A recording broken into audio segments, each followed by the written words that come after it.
pessoal, tudo bem? Sou o Zero e hoje, como havia prometido em 3, 4 vídeos, teremos a análise da trilogia Fronteiras do Universo, encabeçado por esse livro muito famoso chamado A Bússola de Ouro. Vamos lá?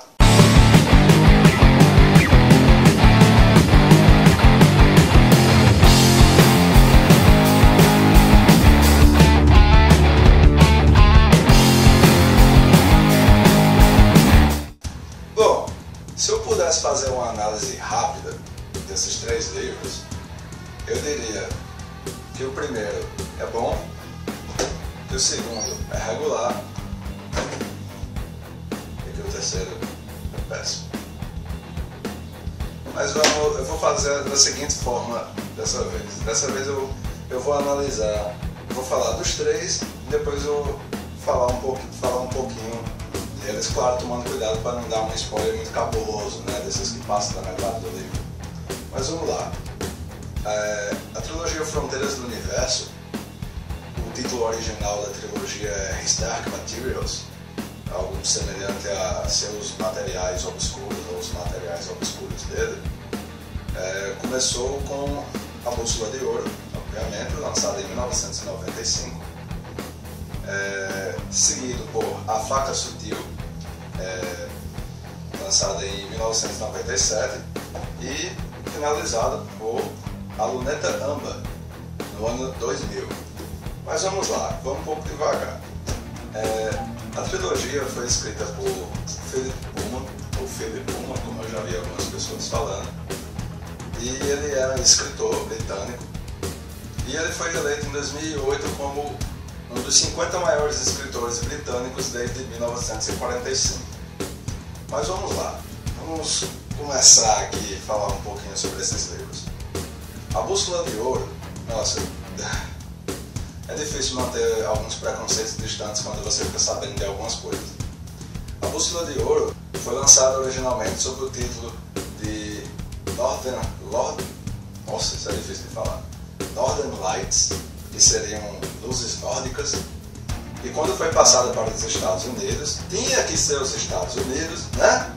Aí mudaram o nome para The Golden Compass, que significa a Bússola de Ouro. Talvez até faça sentido devido ao que eu vou falar já, mas eu acho que His Northern Lights tem mais a ver. Mas vamos lá, os dois não estão errados. A Bússola de Ouro, ela basicamente nos trará a história de uma garotinha chamada Lyra, ou Lyra Belacqua, que é órfã. No entanto, foi criada em uma instituição chamada Faculdade Jordan, em um mundo um pouco diferente do nosso. Ele basicamente entra naquela categoria de universo chamada Steampunk, vou colocar o nome aqui para vocês sacarem. Também posso colocar um link aqui do Wikipedia para vocês darem uma sacada nos conceitos. E basicamente é um mundo em que, pós-revolução industrial, fazendo um comparativo com a nossa história, em que boa parte do maquinário, aliás, praticamente toda a tecnologia, ela gira em cima da tecnologia a vapor. Então você tem navios a vapor, você tem locomotivas, você tem carros, carruagens a vapor e dirigíveis, né? Que é o mais legal. E onde é que entra o X da questão? Existe algo muito similar a uma igreja católica no mundo, que é chamado de magistério, e o Deus que eles cultuam é chamado de autoridade. E basicamente é um mundo em que é uma mistura de Idade Média, devido ao poder desse magistério, com nosso mundo do século XVIII ou XIX, mais XIX mesmo, onde há essa tecnologia, esse avanço e tudo mais, mas essa igreja ela ainda tem um poder muito evidente, muito enfático na sociedade, exceto nas faculdades, que é como se os catedráticos, os estudantes, os professores, os reitores das faculdades, eles fossem tão eminentes na sociedade que eles tivessem uma espécie de poder, digamos assim, social, socioeconômico, sociopolítico. E onde é que entra Lyra, ou Lyra, como vocês preferirem? ela foi criada pelo reitor da faculdade Jordan, e ela tem lá os seus amiguinhos e tudo mais, que são os barreiros, que são os gypsies, que eu acho que na realidade é ciganos, mas eles chamam de gypsies, né? Mas enfim, tá quase no mesmo, na parte prática. E em um determinado momento, várias crianças de cidades vizinhas começam a desaparecer. Esses sequestradores são intitulados de gobblers, apesar de muitas pessoas não entenderem porquê. E uma coisa muito importante que tem nesse mundo: todo cidadão, toda pessoa tem um demon. Tem um demon. Um demon, explicando rapidamente, é como se fosse parte integrante da pessoa. A pessoa nasce e esse demon vem junto, ele surge. E até a pessoa completar uma certa idade, ele pode mudar de forma à vontade, certo? E Lyra tem o seu demon, que tem uma personalidade tão, sei lá, tenta fazer uma espécie de equilíbrio com a personalidade dela. O que é um demon fica melhor entendido no decorrer da história. E ela, em um determinado momento, ela vê o reitor da faculdade tentar matar o seu tio, chamado tio Asriel, ou Lord Asriel, como eles chamam lá, tentando envenená-lo. Ela salva a vida dele e ele mostra um acontecimento que tem no norte do país, no norte do mundo, que tem um pó que aparece lá no céu e que parece atravessar as pessoas. No entanto, isso só é possível ser visto através de lentes especiais, e ele quer um financiamento para ir para lá. Lyra deseja ir com ele, no entanto ele não permite, ele quer que ela fique lá. E em um determinado momento o mesmo reitor dá de presente para ela um objeto chamado aletiômetro, que é basicamente uma espécie de bússola dourada, que segundo ele diz a verdade. E ao mesmo tempo nós ficamos sabendo que existe uma espécie de profecia ali por trás, que eles não falam para ela, que fique bem claro, em que uma determinada criança que tem capacidade de ler o aletiômetro, que explicando, o aletiômetro é um artefato extremamente raro, que foi banido pela igreja, digamos assim, pelo magistério, e existem pouquíssimos dele e pessoas leigas, e a maioria das pessoas precisam ler livros dessa grossura para conseguir tentar entender o que se passa nele. No entanto, Lyra começa a desenvolver a capacidade de leitura e você fica com aquele negócio, então será que ela é a criança da profecia, como o reitor falou? No entanto, apesar do seu tio não ter deixado ela ir com ele para o norte, aparece uma mulher chamada Senhora Coulter, que parece ter muito poder no magistério. Ela faz parte de uma espécie de conselho de ovulação, que eu não vou dizer o que é, porque isso já é um spoiler. Eu acho que eu acabei de spoiler sem saber. E ela se interessa por Lyra e a chama numa viagem que pode levá-la para esse lugar. No entanto, ela vai com duas coisas em mente. Pouco antes dela receber esse convite e aceitá-lo, ela fica sabendo que um dos seus melhores amigos é raptado pelos tais goblins. E ela quer poder encontrá-lo, e ela acha que, partindo com a senhora Coulter, ela vai poder encontrá-lo, assim como vai poder também ir para o norte. E a outra coisa é que o reitor disse que, apesar dele ter dado a ela o aletiômetro, ela não pode mostrar para ninguém. Principalmente não, nem para a senhora Coulter. Justamente por causa da importância desse tipo de objeto. Eu falo já. Vamos partir para o próximo.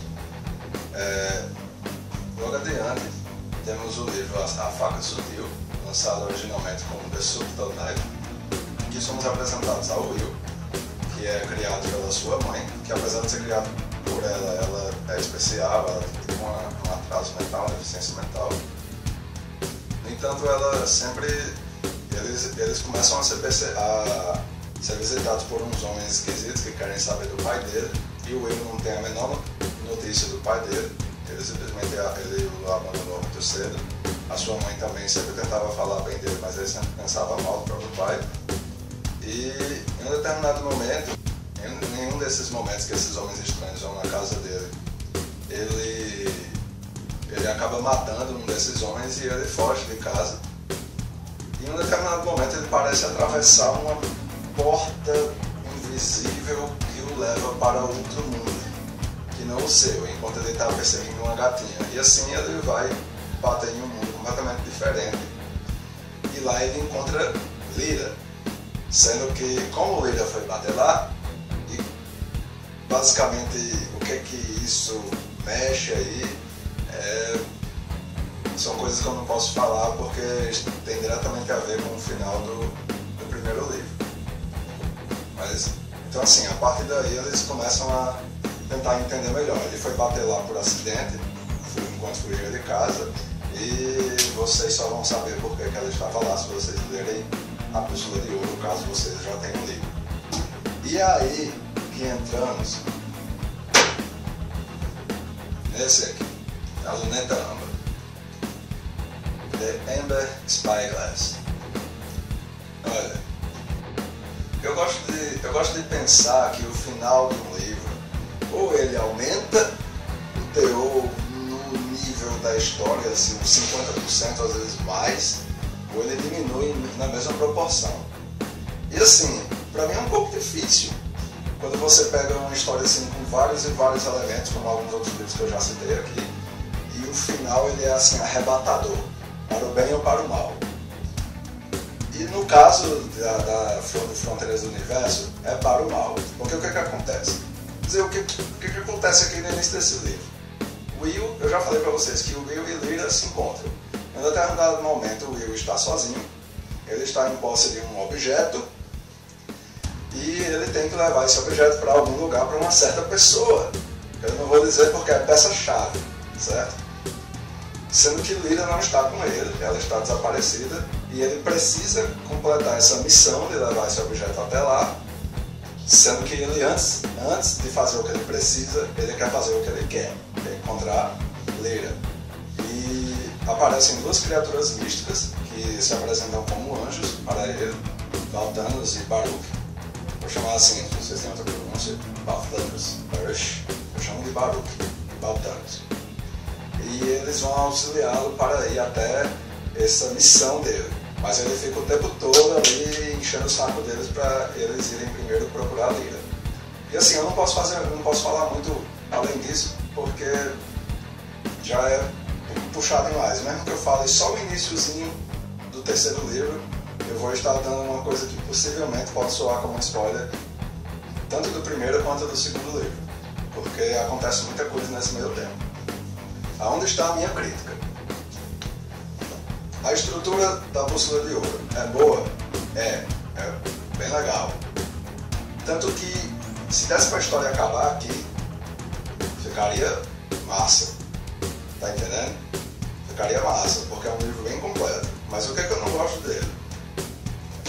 Primeiro porque existem livros em que quando você é apresentado para elementos novos, elementos que você não conhece, ou ele tem notas de rodapé, ou essas explicações vêm ali, entendeu? Você só vai entender o que é um Demon ou lá no final do primeiro livro, ou um dos livros adiante. E assim, você fica meio que no escuro. Pelo menos eu fiquei assim, eu não fiquei chutando, eu fiquei chutando o que eram as coisas. O que é isso? O que é um Demon? O que é que um Demon faz? Por que tal coisa aparece?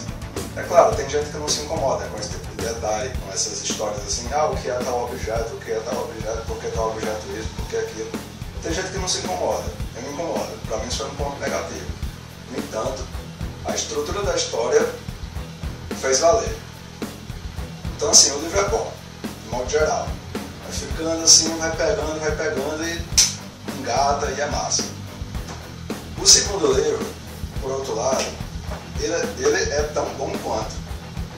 A diferença é que ele já é um pouco mais explicativo, apesar dele ser mais fino, dele ser menor do que o primeiro. E assim, ele passa uma constante impressão de transitoriedade. De que as coisas que estão acontecendo aqui, claro, tem alguns eventos, inícios, meios e fins aqui. Por exemplo, a aparição de Will, o que é a faga sutil e tudo mais. Mas assim, eu fiquei com essa impressão de transitoriedade. É claro que você pensa assim, não, numa saga ou numa trilogia é natural que o livro 2, o livro 3, ele tem essa característica de transitoriedade. Mas só que nesse livro ela é muito forte. Mas isso não tira a qualidade do livro, felizmente. No que diz respeito à saga, talvez, à trilogia. Mas no que diz respeito à estrutura geral, felizmente não atrapalha tanto. E é aí que a gente entra na ovelha negra, na mosca, na cereja podre da história, que é The Amber Spyglass. Olha, eu costumo entender que quando você pega... Tá, que você já direito. Eu costumo entender que quando você pega um calhamaço, um catatal, uma penca de eventos e vai juntando,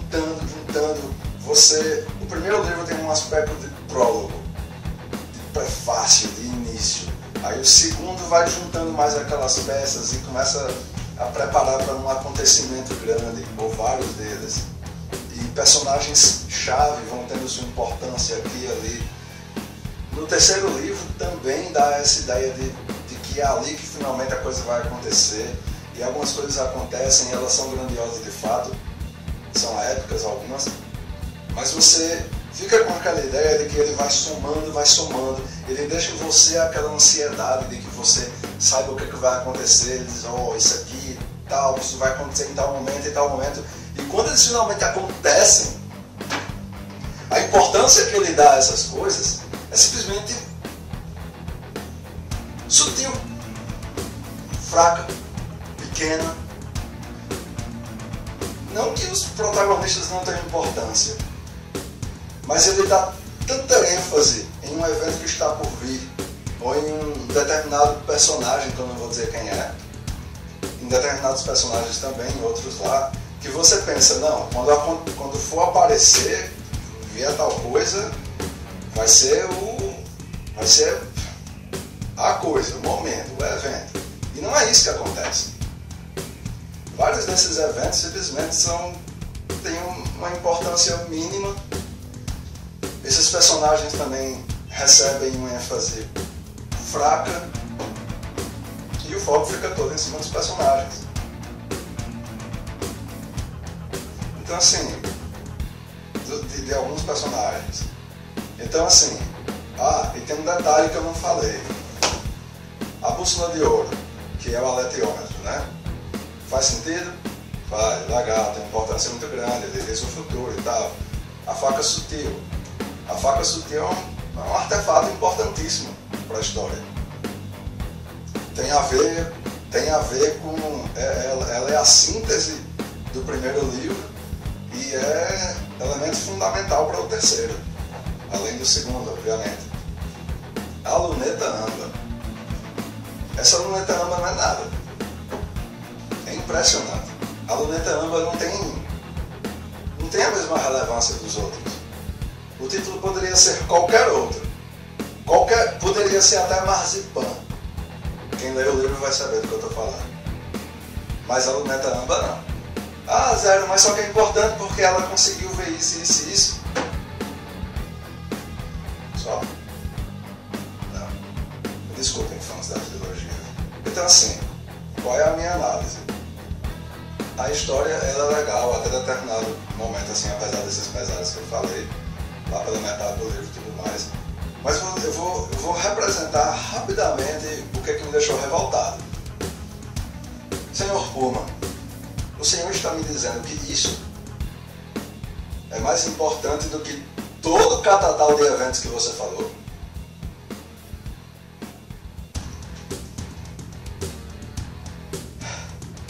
É frustrante. Então assim, eu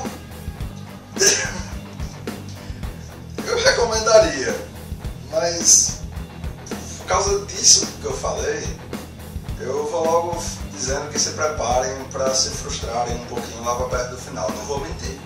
Não vou ficar dizendo, não, recomendo fortemente. Não, beleza, a estrutura do primeiro livro é massa e tal. A do segundo é legal. A do terceiro também, até certo ponto. Vocês conseguem ver que ele é o mais grosso da trilogia. Cabe nele capítulos que nas suas poucas páginas explicariam esses eventos dos quais eu estou falando, da relevância que é dada a esses determinados personagens, que têm um papel fundamental pelo que você lê no primeiro e no segundo livro, e que, no entanto, no terceiro livro eles são reduzidos a vento. Mas vamos lá. Vamos terminar um pouco aqui, porque eu vou falar um pouco sobre o filme. No ano de 2007 foi lançado o filme The Golden Compass, inclusive com 007 tendo uma participação especial, né? Quem viu aqui o ator, né? E assim, eu vou ser bem sincero, o filme, para efeitos de adaptação, ficou, né, mais ou menos. Algumas coisas ficaram muito legais, outras nem tanto. Principalmente um fato que eles pegaram dois eventos que acontecem no primeiro livro, até porque o filme é só do primeiro livro. Eles pegaram dois eventos e trocaram eles de lugar. E assim, para quem leu, isso faz toda a diferença, porque você se sente atingido, principalmente se você tiver gostado do livro. Eles pegaram esses eventos e trocaram de lugar. Isso não faz sentido, não na minha visão, pelo menos. Pode ser que você tenha um argumento diferente, pode falar aí nos comentários. E no mesmo ano foi lançado um jogo do mesmo título para esses PS3, Xbox e blá blá blá, aí que, pelo que eu vi, foi totalmente baseado no filme. Mas vai saber, né? Às vezes eles misturam as coisas. E como não poderia deixar de citar, tem os meus personagens favoritos na história. Sim, apesar de todos os pesares, eu tenho alguns personagens favoritos na história, que são o Sr. Lee Scoresby, ou Scoresby, não sei, que é um pouco aeróstata. E não posso deixar de citar Yorick Birnison, que é esse urso polar que usa de armadura. Personagem mais notável na história. Se brincar, eu gosto mais dele e de Lee do que dos principais. Faz sentido, né? Eles são bem mais legais.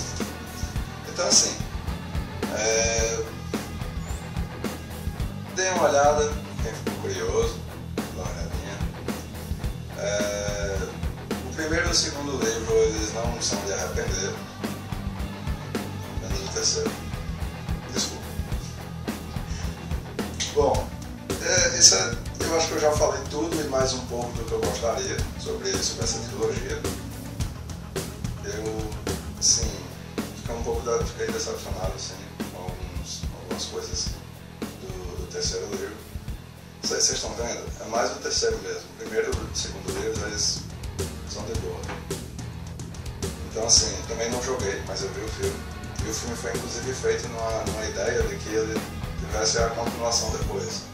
Porque o filme ele acaba vários momentos antes do livro de fato acabar. E isso é cruel, para não dizer incompetente. Mas assim, leiam, assistam, se quiserem assistir antes de ler, tudo bem, vocês vão se frustrar tanto ou mais, porque se for fazer, não dá nem para comparar. Não, claro, nunca dá para comparar o filme com o livro. Mas o fato é que tá lá no pé, sabe? Tá lá, bem lá no pé mesmo. Mas é isso aí, pessoal. Eu espero que tenham gostado da análise. Obrigado pela atenção. Não esqueçam de avaliar e comentar aí pra gente bater um papo sobre os livros. E se não é inscrito no canal, se inscreva aí para ficar por dentro dos vídeos anteriores, dos vídeos que virão aí. As aulas voltaram, tá mais complicado para conseguir um tempinho para gravar. Mas vamos fazer uma forcinha aí, porque tem muita coisa para vir ainda. Beleza? Então, boas leituras e até os próximos vídeos.